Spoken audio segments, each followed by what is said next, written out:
예레미야 26장 14절과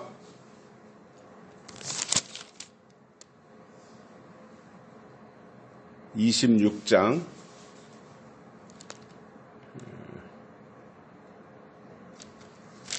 20절에서 23절입니다. 주보에 제가 기록을 잘못했는데 20절에서 23절입니다. 또 여호와의 이름을 의탁하고 예언한 사람이 있었는데 곧 기럇 여아림 스마야의 아들 우리야라.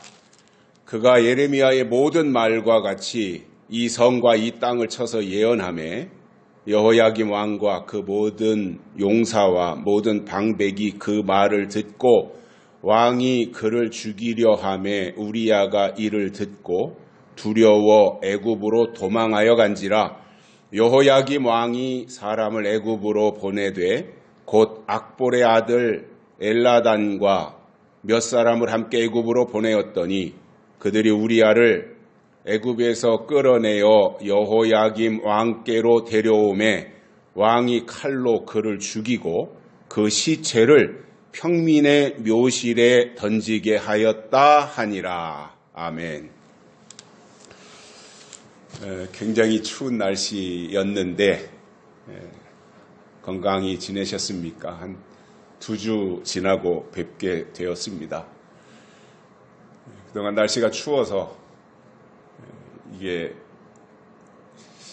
교회 안에 이렇게 부속 건물들이 다 붙어 있을 때는 그 나름대로 이제 보온이 돼가지고 수도가 그렇게 꽁꽁 어는 경우가 참 거의 없었는데 이걸 다 철거하다 보니까 이제 수도관들이 노출이 돼가지고 수도가 다 얼어서 어떻게 할 수 있는 방법들이 없었습니다.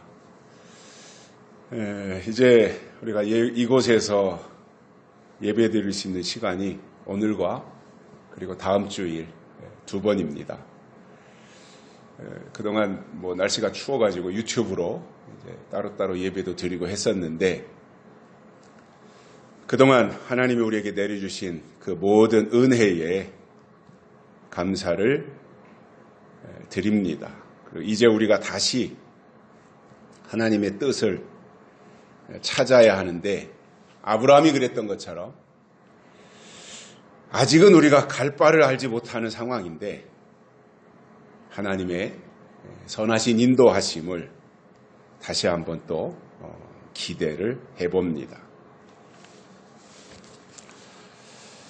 제가 오늘은 한 가지 질문부터 드리고 시작을 하겠습니다. 목소리를 내진 마시고 제가 하는 질문에 대해서 마음속으로 한번 대답을 하시면 되겠습니다. 똑같은 양의 소금과 황금을 앞에 놓고 둘 중에 한 가지만 선택하라고 한다면 무엇을 선택하시겠습니까? 소금과 황금입니다. 아마 대부분이 황금을 선택할 것 같습니다. 저도 그랬을 거라고 생각을 하니까요. 그러나 엄밀히 살펴보면 황금이 없어도 사는 데는 지장이 없고 또 얼마든지 행복할 수 있습니다. 하지만 소금이 없다면 당장 생기는 문제가 음식을 만들거나 요리를 해도 소금이 들어가지 않으면 맛을 낼 수가 없습니다. 그뿐만이 아니라 사람의 혈액 속에는 0.9%라고 하는 염도를 유지해야 폐혈증을 막을 수 있다고 하지요. 오히려 너무 싱겁게 먹어서 혈액의 염도가 떨어지면 사람이 맥을 못 추게 되고 축 처지게 되며 또 여러 가지 감염에 의해서 죽을 수도 있습니다. 제가 유럽에 가보니까 유럽 사람들이 우리보다 음식을 더 짜게 먹어요.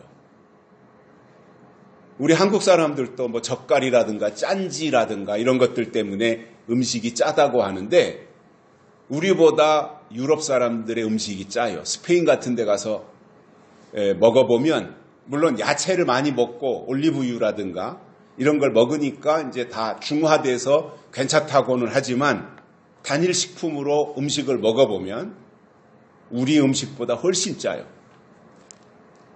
한 번은 유럽을 여행하다가 스페인에서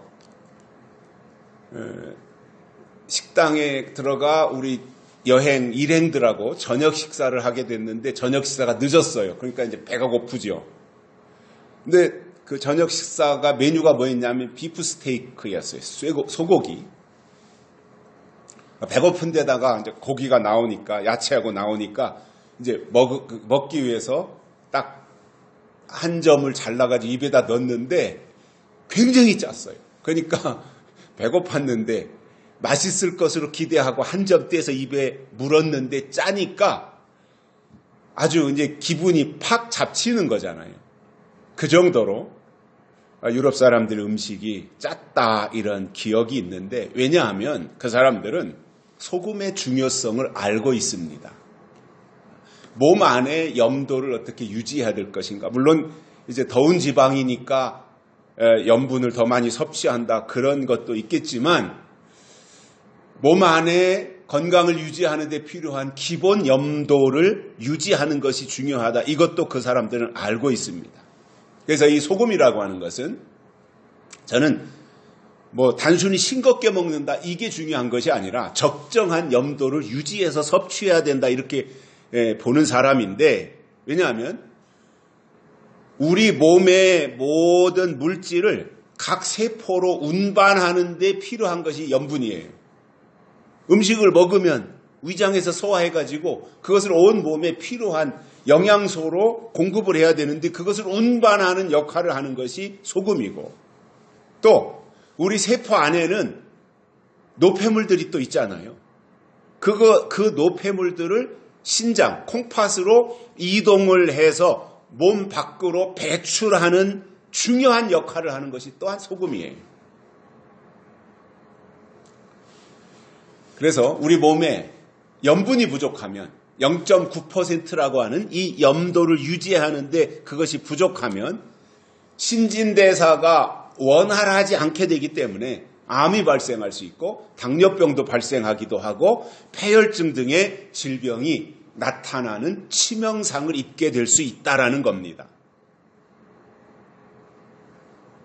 그래서 일부러 많이 짜게 먹을 필요는 없지만 너무 싱겁게 먹는 것보다는 약간의 염도를 유지하는 식사가 우리의 건강을 유지하고 보존하는 데는 훨씬 더 필요하다라는 거예요. 근데 우리나라에서는 이제 무조건 싱겁게 먹으라고 하죠. 의사들이 병원에 가면 조금 혈압이 높게 나온다든가 그러면은 싱겁게 드세요. 싱겁게 드세요. 무조건 싱겁게 드시라는 거예요. 그런데 그것만이 꼭 해답은 아니다라는 겁니다. 중요한 것은 0.9%의 혈액 속의 염도를 유지하는 식습관이 더 중요하다는 겁니다. 제가 서두에서 왜 이 말씀을 드리냐면은 황금과 소금, 소금과 황금을 얘기하다가 설명이 길었는데 믿음과 축복 중에서 어느 것이 더 중요할까요? 믿음과 축복 중에서 당연히 믿음인데 문제는 요즘 신앙인들이 소금과 황금, 즉 믿음과 축복 둘 다 가지려고 하다 보니까 결국 그에게 남는 것은 아무것도 없다라는 겁니다. 둘 다 가질 수 없는데 말입니다. 사람은 영적인 것과 육적인 것을 동시에 다 가질 수 없어요. 하늘의 것과 땅의 것을 동시에 갖지 못하는 거예요. 생명과도 먹고 선악과도 먹을 수 없는 거예요. 그런데 신앙이 변질되면 그 두 가지를 모두 가질 수 있는 것처럼 말하지만 사실상 그것은 불가능한 것입니다. 물론 믿음에는 축복이 따라옵니다. 반드시 믿음에는 축복이 따라오지만 물질적인 축복이 나에게 있다고 해서 그에게 믿음이 있는 것은 아니라는 말이에요. 예레미야 선지자가 하나님의 말씀을 받아서 열심히 증거하고 전파하면서 활동하던 그 시대에 여호와의 이름을 같이 의탁해서 예언한 사람이 우리야였습니다. 오늘 본문에는 이 우리야에 대한 얘기예요. 그리고 이 우리야에 대한 이 이야기가 오늘 본문에 나오고 끝나요. 그 앞에도 나온 적이 없고 뒤에도 나오지 않아요.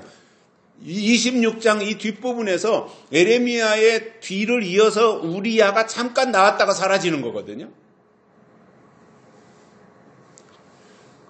그런데 이 우리야를 보면 그 당시에 예레미야 선지자와 함께 예루살렘 성이 심판당할 것이다. 그리고 지금 유다 백성들이 살고 있는 이 땅이 멸망당할 것이다 라는 예언을 한 거예요. 우리야 선지자도. 그러나 순간의 선택이 10년을 좌우한다고 하는 어느 광고 문구처럼 우리야도 하나님의 종으로서 예언을 하는 역할을 감당한 것은 맞지만 잘못된 선택, 잘못된 처신을 함으로 돌이킬 수 없는 결과를 자초했던 것입니다. 오늘은 우리야의 예언을 들은 왕의 반응이 무엇이었는지 세 가지를 깨닫고 은혜를 받겠습니다. 첫째로 왕이 우리야를 죽이려고 했습니다. 놀라운 것은 구약과 신약을 망라해서 하나님 편에서 예언을 하거나 하나님 편에서 설교했던 종들은 핍박을 받았고 그리고 죽이려는 죽음의 위협을 당했다는 말이에요. 상대적으로 가짜 예언자들은 편했습니다. 대우도 받습니다. 목숨의 위협 이런 거 전혀 당할 이유가 없습니다. 오히려 순탄합니다. 오히려 평안합니다. 가짜 예언자들의 삶은 그랬습니다. 구약에서 선지자들의 활동 내역을 쭉 보더라도 소선지자 12명, 대선지자 4명, 16명의 선지자들이 활동했던 그 시대의 상황들을 보고 그들이 활동했던 그 내용들을 우리가 살펴보더라도 가짜들은 불이익을 당하지도 않았고 어려움을 당하지도 않았으며 쫓기지도 않았습니다. 그러나 하나님이 보내신 예언자들을 보면 고난이 있었어요. 목숨의 위협을 당하는 일이 비일비재했었는데 우리야도 똑같이 그 중에 한 사람이었다 그 말입니다.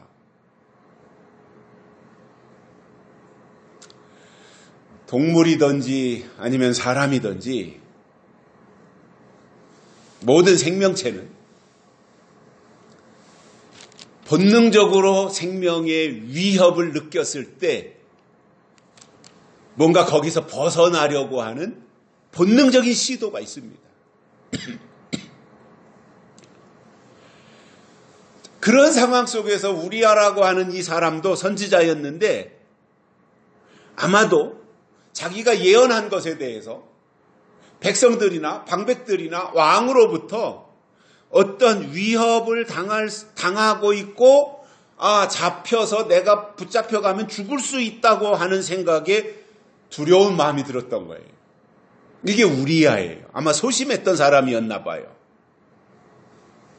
그리고 우리야의 입장에서는 그런 생각하지 않겠습니까? 바로 앞에서 예레미야 선지자도 자기와 같이 예루살렘이 망할 것이다. 유다 땅이 망할 것이다. 하나님이 심판할 것이다. 예레미야 선지자도 똑같이 예언했고 예레미야 선지자가 한 그 예언 때문에 예레미야도 방백들로부터 애워싸였고 그리고 잡아다가 죽을 수 있다고 하는 이러한 협박을 당하는 그 내용을 우리야가 충분히 다 알지 않았겠어요. 저는 이 내용을 읽으면서 한 가지 긍정적으로 생각했던 것은 에레미야도 죽이려고 했고 우리야도 죽이려고 했다고 하는 그 내용을 볼 때 우리야도 하나님 편에서 백성들을 향해 제대로 예언한 사람이었구나 하는 생각을 했어요. 가짜 같으면 죽이려고 했겠어요? 거짓 선지자 같으면 왕이 죽이려고 했겠습니까? 그런데 자기가 듣기에 거북한 예언을 했다 그래가지고 우리야를 죽이려고 한 거예요. 그러나 에레미야와 우리야의 차이가 있다면 우리야는 왕이 지금 죽이려고 한다는 소식을 듣자마자 애굽으로 도망갔던 겁니다. 이게 우리야예요.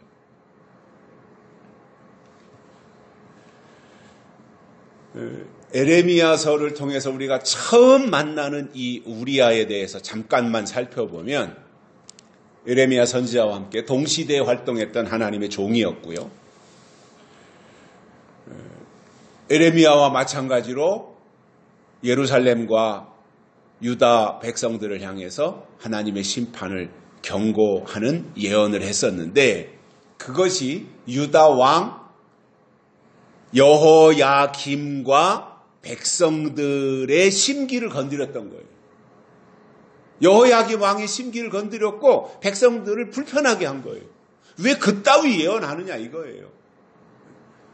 평안하다, 안전하다, 잘 되고 있다, 잘 먹고 잘 살자, 아무 문제 없다 이런 예언을 해야지 왜 심판에 대해서 예언하느냐 이것을 문제 삼았던 겁니다.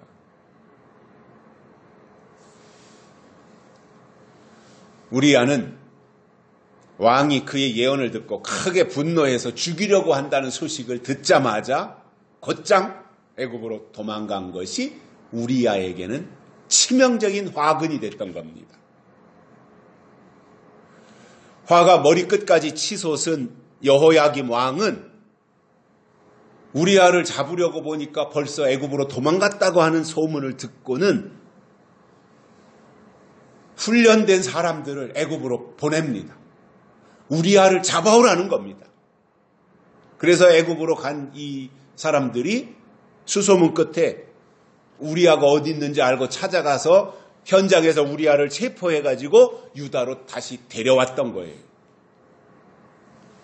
결국 우리야는 여호야김 왕의 칼에 죽임을 당했고 그의 시체는 백성의 무덤에 던져졌던 것입니다. 여러분, 하나님의 종이라면 그리고 하나님이 그 시대에 주시는 하나님의 말씀을 예언으로 증거했다면 어려움이 있어도 그 자리를 지키고 있어야 하는데 죽음의 위협 앞에서 가지 말아야 할 곳을 선택해서 그곳으로 갔던 사람이 우리야였던 것입니다. 성경에도 보면 하나님을 위해 살다가 순교한 분들이 계세요. 그들은 한결같이 자기를 죽이려는 계략이나 자기에게 위협을 가하는 사람들과는 타협하거나 싸우지 않았습니다. 이를 부득부득 깔면서 잡아 죽이려고 하는 그 사람들과 싸우지 않았어요. 순교자들을 보면. 다만 순교자들을 보면 내가 현재 처해 있는 상황 그리고 내 주변에서 지금 어떤 나타나고 있는 어떤 현상 이러한 것을 극복하기 위해 노력했고 사람하고 싸운 것이 아니라 그 상황을 이겨내려고 상황과는 싸웠다 이겁니다. 우리가 신앙생활을 하는 사람들이 자칫 잘못하면 감정을 앞세워서 자기 자존심을 건드렸다고 감정을 앞세워서 사람하고 싸우려고 합니다. 이게 아닙니다.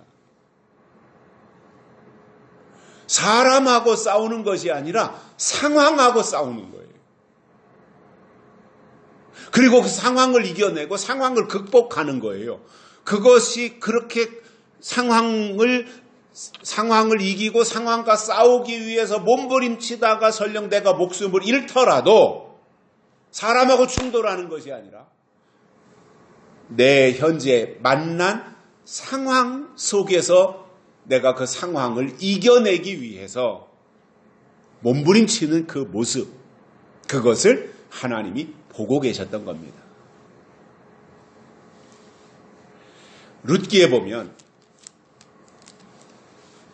유다 베들레헴에 흉년이 들었을 때 엘리멜렉이라고 하는 사람이 베들레헴에 살고 있었는데 흉년이 들었을 때 이런 결정을 내려요. 잘못된 결정인데 결과적으로는 엘리멜렉이 자기 부인 나오미와 그리고 두 아들 말론과 기론을 데리고 모압으로 갔습니다. 베들레헴을 떠나 이방 땅 모압으로 간 거예요. 이유는 뭐예요? 먹을 게 없다 이겁니다. 흉년이 들어서. 정당한 이유가 될 수 있어요. 그렇지 않아요? 다른 이유도 아니고 워낙 베들레헴 지역에 흉년이 세게 들어가지고 먹을 게 아무것도 없으니 살기 위해서 일단 먹을 것이 있는 지역 모압으로 갔다가 흉년이 다 끝나면 돌아오겠다 그 마음이었지 않겠습니까? 외정시대에 신사참배했던 분들이 많이 있는데 한경직 목사님도 신사참배한 분 중에 한 분이었는데 그분들이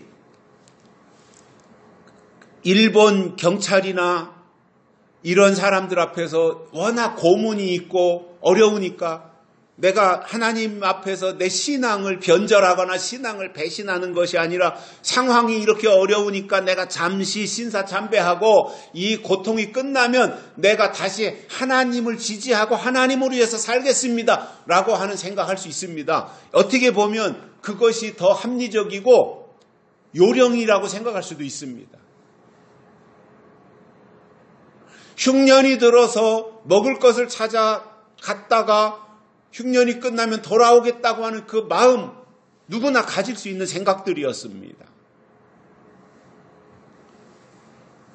그러나 하나님이 보실 땐 그게 아니었던 거예요. 흉년이 왔어도 베들레헴이라고 하는 그 자리를 지키고 끝까지 거기에서 버티고 있어야 되는데 그들이 모압으로 내려갔다라고 하는 것은 하나님 보실 때는 하나님이 주신 위치, 하나님이 주신 자리 떠난 거잖아요. 그 결과 모압으로 가서 엘리멜렉 가장이 죽어요. 그리고 두 아들까지 죽어서 말론과 기련이 땅에 묻어야 했어요. 이제 나오미 혼자 남은 거예요. 나오미의 남편 엘리멜렉도 죽었지. 나오미의 두 아들 죽었지. 그러니까 이 나오미 혼자 남은 거예요.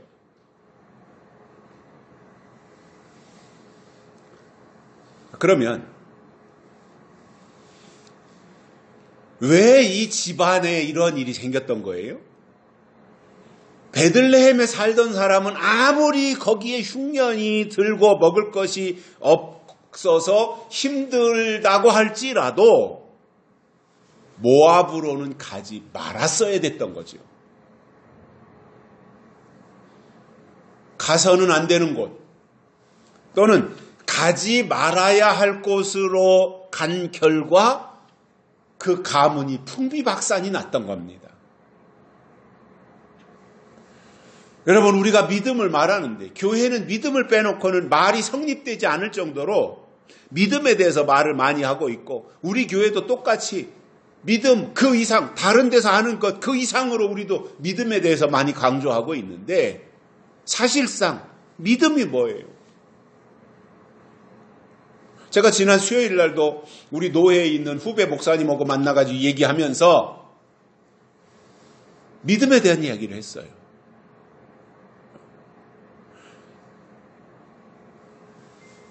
믿음이 뭐냐? 그냥 교회 열심히 다니고 교회에서 봉사하고 충성하고 교회 직분 맡고 그러면 그게 믿음이냐? 그렇게만 말한다면 그 자체가 잘못 가고 있는 것이다. 성경이 말씀하고 있는 믿음이라고 하는 것은 반드시 약속을 전제로 해서 믿음이 성립되는 것이다 라고 하는 설명을 제가 했어요.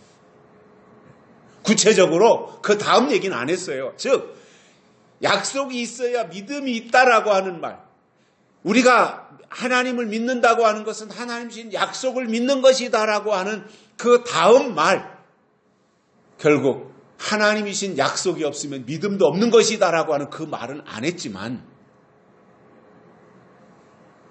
단순히 믿음이라고 하는 것은 구호를 외치는 게 아니다. 믿습니다 했다고 해서 믿음이 있는 것이 아니다. 이 시대에 하나님이 성경을 통해서 우리에게 주신 약속이 있어야 그 약속에 대한 믿음이 성립되는 것이어서 하나님이 보실 때 믿음이라고 인정하는 것이지, 약속 자체가 없다면 믿음은 한낱 구호일 뿐 그것은 하나님의 유전자가 될 수 있는 것이 아니다라는 설명이었던 거예요.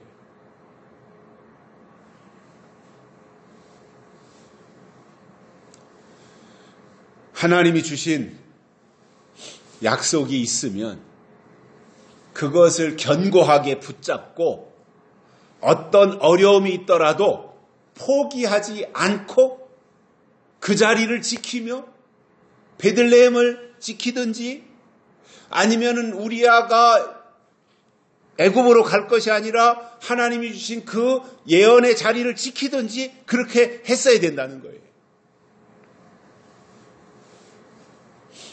누가복음에 보면 어떤 사람이 예루살렘을 떠나서 여리고로 내려가다가 강도들을 만나서 옷을 벗기고 두들겨 패서 거반 죽게 되어진 내용이 나옵니다.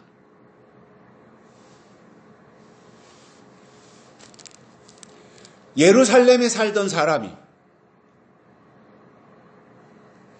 그 어떤 경우도 예루살렘을 떠나지 말았어야 되는데 예루살렘을 떠나서 여리고로 내려가다가 결국 강도를 만났다고 하는 것인데, 이 내용을 오늘 우리식으로 표현한다면 하나님이 주신 약속을 떠나면 그 영이 강도를 만난다 그겁니다.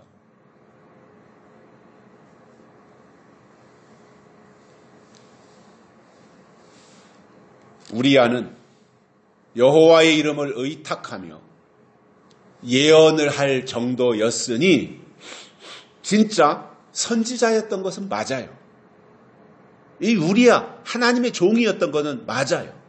그러나 에레미야 선지자와 비교해 볼 때 우리아는 죽음의 위협 앞에서 마음이 약해졌고 주변 환경을 의식하는 사람이다 보니 담대하게 밀어붙이지 못했던 거예요. 에레미야는 그래 죽으면 죽으리라. 나는 내 목숨은 너희들 손에 있으니까 너희들 마음대로 해라. 그런 식으로 에레미야가 했었잖아요. 근데 우리아는 그런 부분에서는 굉장히 약했고, 이 여호야김 왕의 입장에서 볼 때는 에레미야 선지자도 심판을 예언했고 우리아도 심판을 예언했는데, 에레미야는 그때 당시에 큰 선지자였다 보니까 감히 에레미야는 건드리지 못하고 뭔가 분풀이를 해야 되는데, 왕의 입장에서 백성들에게 이렇게 하면 이런 결과를 얻는다, 백성들에게 뭐든지 왕의 입장에서 보여줄 게 있어야 되는데 그 약한 고리가 우리아였던 거예요. 우리아는 도망갈 것이 아니라 에레미야 옆에 탁 붙어가지고 에레미야처럼 목소리를 높이고 이렇게 더 당당하고 세게 하나님의 예언의 말씀을 증거하는 역할을 했어야 되는데 도망갔던 것이 치명타였던 거죠. 두 번째로는 애굽에서 붙잡아 왕 앞으로 데려왔습니다. 데려오게 했던 거예요. 제가 오늘 이 본문 말씀을 묵상하면서 생각한 것이 있습니다. 우리아가 하나님의 종으로 하나님의 일을 했다면 다소 불리해도 끝까지 그 역할을 감당했어야 됩니다. 비록 자기 앞에 부닥친 상황이 불리하다고 할지라도 그 현장을 피하고 그 환경을 피해서 도망간 것은 비겁한 거예요. 정말 하나님의 주권과 하나님의 섭리를 믿고 자기가 예언한 것이 하나님이 주신 말씀이 확실하다면 어떤 경우도 그 자리를 지키면서 당당하게 나갔어야 됩니다. 사실상 하나님 앞에서 숨을 곳이 어디 있어요? 이사야서인가 보면, 아니면 어디 소선지서인가요? 네가 하나님의 얼굴을 피해서 땅굴 속으로 들어갈지라도 하나님은 추적해서 찾아내시겠다고 하셨잖아요. 하나님을 피해서 숨을 곳이 어디 있어요? 하나님 앞에서 도망칠 곳이 어디 있습니까? 창세기에도 보면은 아담과 하와가 선악과를 따먹고는 그제서야 아이코 큰일 났네. 하나님이 먹지 말라고 한 것을 우리가 어느새 그냥 먹어버렸네. 이렇게 생각하고 무서운 마음에, 두려운 마음에 하나님의 눈을 피해서 숨었어요. 그때 하나님이 아담아, 아담아, 네가 어디 있느냐 이렇게 찾으시는데, 하나님이 진짜로 아담이 어디 있는지 몰라서 찾으신 것이 아니라 기회를 주시려고 했던 거예요. 아담아, 내가 어디 있느냐? 지금 내가 어디 있느냐? 이것은 하나님이 아담으로 하여금 생각하고 하나님 앞에 나와서 고백하고 실토할 수 있는 기회를 주는 거예요. 우리야도 왕을 피해서 도망가 숨으면 살 수 있을 것이라고 생각했지만 여호야김 왕은 끝까지 자기 자존심을 걸고 우리야를 찾아서 데려오게 했던 거예요. 저는 도망가서 숨은 우리야를 보면서 그런 생각을 했습니다. 자기가 그동안 예언한 것이 하나님이 주신 것이었다면 먼저 그것을 자기가 믿었어야 돼요. 자기가 예언한 것이 하나님이 주신 것이라면 그것을 자기가 믿어야 하고, 믿었다면 사람들이 죽이든지 살리든지 상관없이 하나님의 역사를 기다리고 있었어야 됩니다.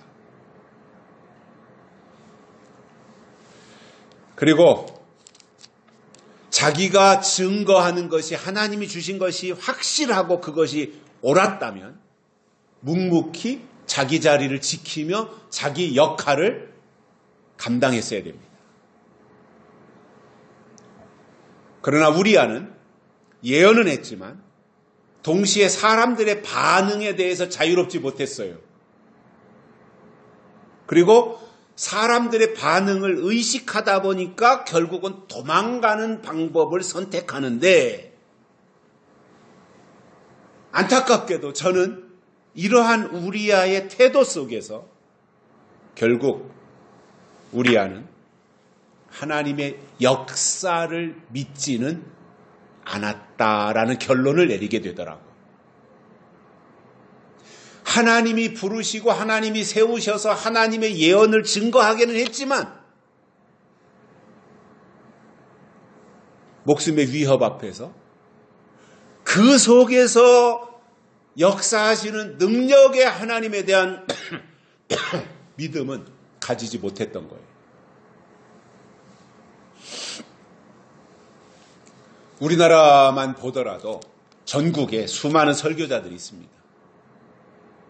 그 중에는 자기가 설교한 것을 자기가 믿지 않는 경우도 참 많아요. 말로는 믿는다고 하지요. 그리고 믿으라는 말도 하지요. 그러나 들어가서 보면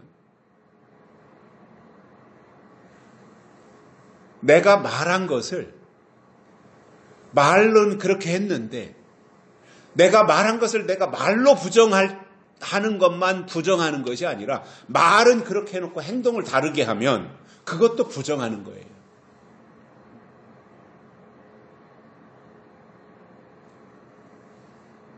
그렇기 때문에 사람들을 향해서는 설교라고 하는 도구를 통해서 믿으라고 말은 해놓고 믿음이 뭔지는 모르고 있다는 거죠. 그리고 믿음을 말하지만 하나님이 그 시대에 주신 약속이 없으며 축복과 믿음을 혼동하는 것은 믿지 않는 것과 똑같은 것이다, 그 말입니다.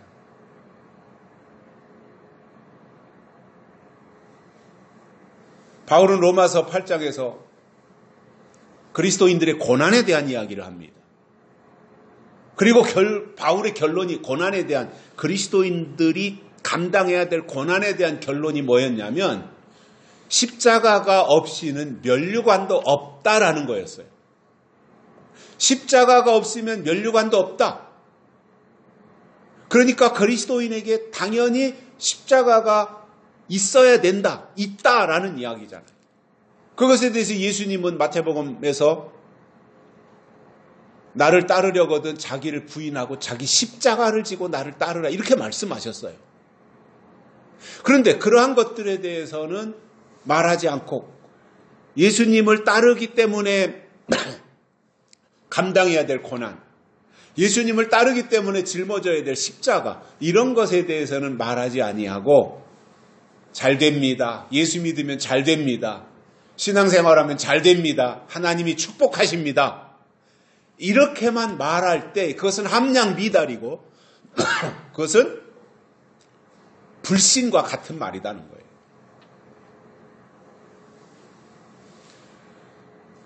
이러한 설교자들은 우리아와 같은 사람들인데 그 결과가 어떻게 되겠어요? 죽임을 당하고 심판을 당하는 것입니다. 세 번째로는 칼로 죽이고 그 시체를 평민의 묘실에 던졌습니다. 우리아가 그렇게 되었단 말입니다. 그래서 저는 이런 생각을 하게 되더라고요. 우리아가 순교자일까? 과연 우리아가 순교자일까? 끝까지 믿음의 자리를 지키다가 죽었으면 순교자일 텐데 그 자리를 회피하고 도망가서 있다가 붙잡혀와서 죽었잖아요. 과연 우리아가 순교자일까? 하나님의 관점이 어떨지는 제가 모르겠는데 우리아를 순교했다고 평가하기에는 마음이 좀 찜찜하다는 거죠. 그냥 사람들끼리는 마저 순교했어. 어디 해외 나가서 선교사로 나가 있다가 거기서 그 지역에서 선교사로 활동하다가 그 지역의 어떠한 그 병에 걸려서 말라리아에 걸린다든지 무슨 그 지역의 토착병들 있잖아요. 그것에 걸려서 일하다가 죽었다. 사망했다. 과연 그런 것을 물론 넓은 의미에서는 순교라고 할 수 있겠지만 하나님의 관점에서 볼 때 과연 그게 순교일까? 하나님이 보실 때, 그리고 성경에서 말씀하는 순교는 끝까지 믿음을 붙잡고 믿음을 사수하고 그 믿음을 지키다가 그 자리에서 믿음 때문에 목숨을 잃은 것이 순교라고 평가하고 있는데 과연 꼭 넓은 의미의 순교만 우리가 생각해야 될 것인가? 라고 하는 관점에서 볼 때 우리아에 대해서는 순교자의 반열에다가 우리아를 집어넣기에는 좀 찜찜하다는 거예요. 기꺼이 흔쾌하게 맞아 순교자야 이렇게 말하기가 껄끄럽다는 말이죠. 그리고 인간적인 입장에서 사람을 잡아다가 우리아를 잡아다가 칼로 죽인다고 하는 것이 비참하고 끔찍한 일인데 실제로 우리아는 그렇게 목숨을 잃은 겁니다. 그뿐만이 아니라 그의 시체를 평민의 묘실에 던졌다는 거예요. 하나님의 말씀을 예언하는 사람이었는데 예언자였는데 그가 죽었으면 예언자의 위치에 맞도록 해줬어야 되는데 그게 아니라 평민의 묘실에 던졌다고 하는 것은 예언자에게 주어졌던 모든 자격을 다 박탈한 것이다 그 말입니다. 아쉬운 마음이 드는 것은 하나님이 그를 세워서 예언하게 하셨다면 끝까지 그 자리를 지키며 예언하는 일에 몰두했었더라면 이러한 비극적인 일은 없었을 것인데 라는 생각이죠. 아마 제가 그 당시에 상황은 그렇게 전개되지 않고 붙잡혀 와서 왕의 칼에 죽임으로 끝났지만 또 다른 측면에서 우리가 생각해 볼 때 우리아가 도망가는 방법을 선택하지 아니하고 끝까지 남아서 하나님의 뜻을 전파했다면 그는 죽지 않았을 것이다. 그런 생각을 가지게 됩니다. 실질적으로 그 대표적인 사람이 에레미야 선지자였으니까요.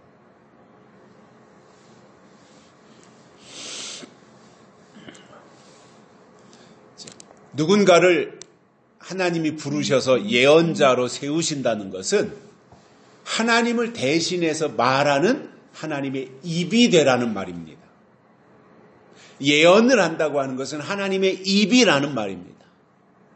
그리고 그 예언자는 하나님의 입이기 때문에 하나님 입장에서는 가장 중요한 사람이에요.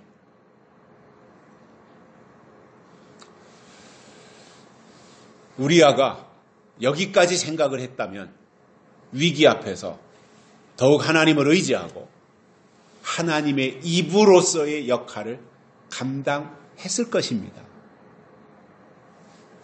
요한계시록에도 보면 하나님 편에서 일하는 종이 있는가 하면 사단 편에서 일하는 종을 구분하고 있는데 이것을 가장 정확하게 설명하는 내용이 해를 입은 여자와 음녀로 나타나고 있어요.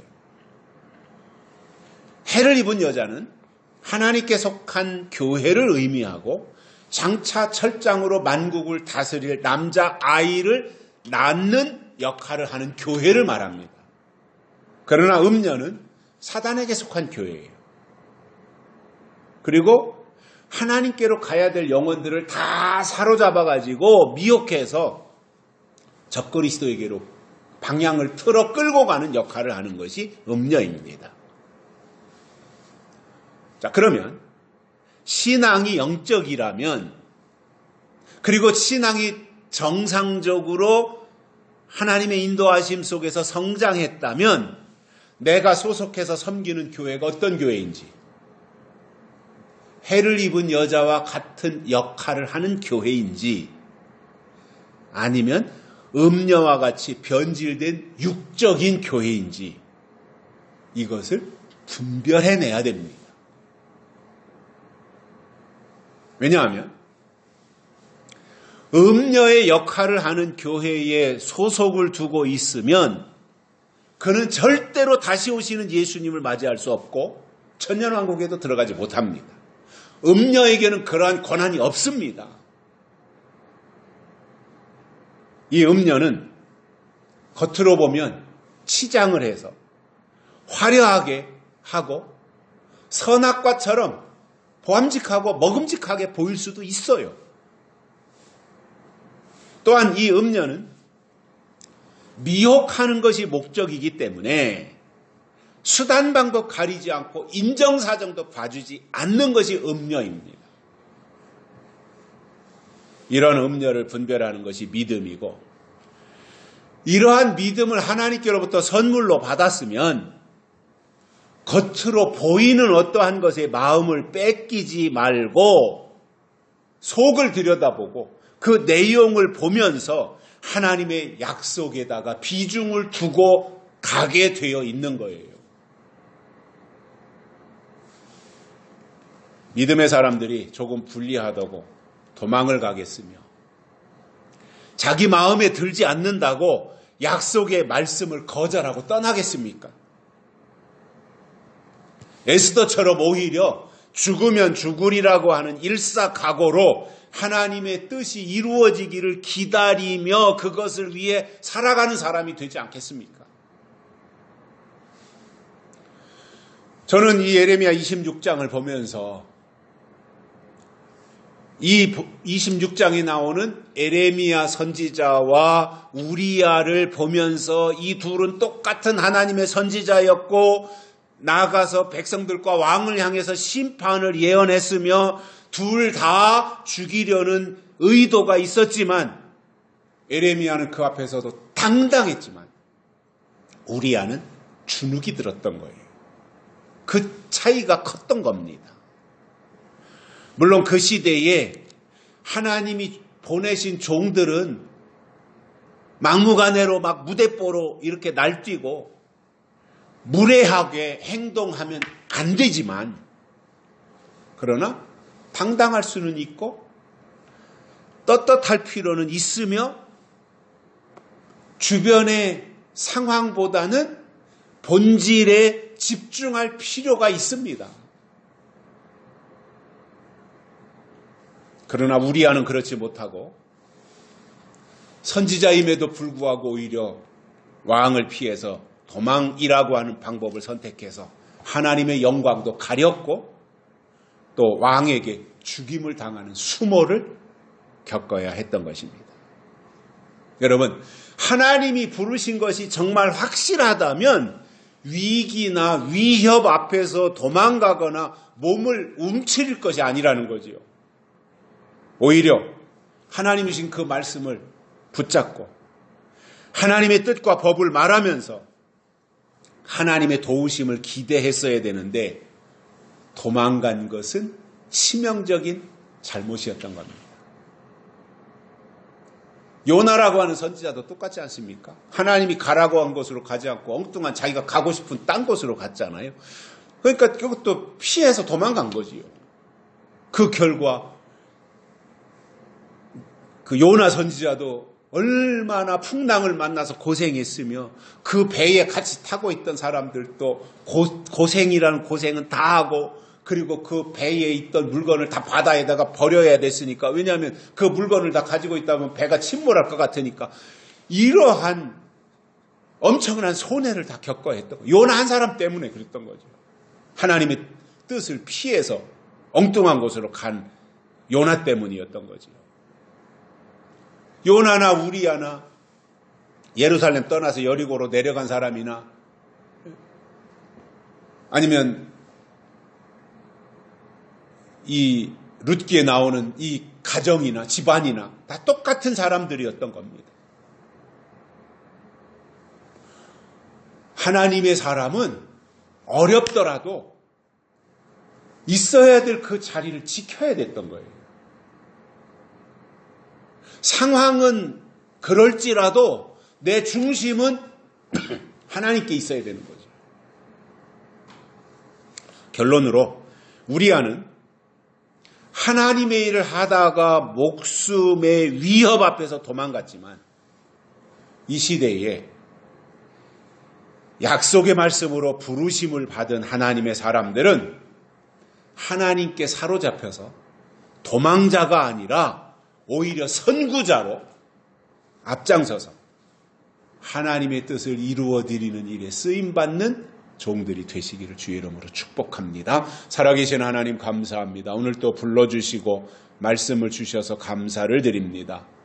우리야와 같은 반쪽 하나님의 일을 하는 사람들이 아니라 모든 면에서 갖추어진 전반적으로 하나님의 일을 할 수 있는 그러한 하나님의 일꾼들로 우리를 만들어 주시옵소서. 어떤 경우라도 상황이나 현상 때문에 우리의 마음이 변하지 아니하고 오히려 더 하나님을 겨냥해서 하나님 중심의 삶을 살아갈 수 있는 저희들 되도록 인도해 주옵소서. 다시 오실 예수님의 이름으로 간절히 기도드리옵나이다. 아멘. 찬송가 502장 부르시면서 헌금 드리시겠습니다.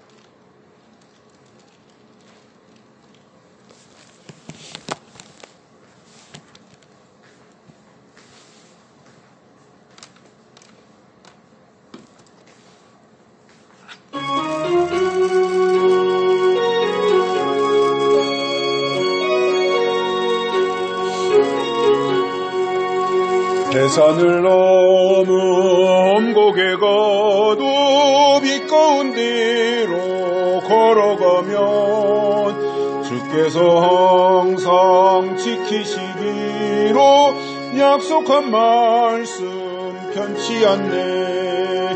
하늘의 영광 나의 맘속에 적어도 넘쳐 할렐루야를 힘차게 불러 영원히 주를 찬양하. 3절입니다. 광명한 그 빛 마음에 받아 명랑한 천국 바라보고 할렐루야를 힘차게 불러 날마다 빛에 걸어가리.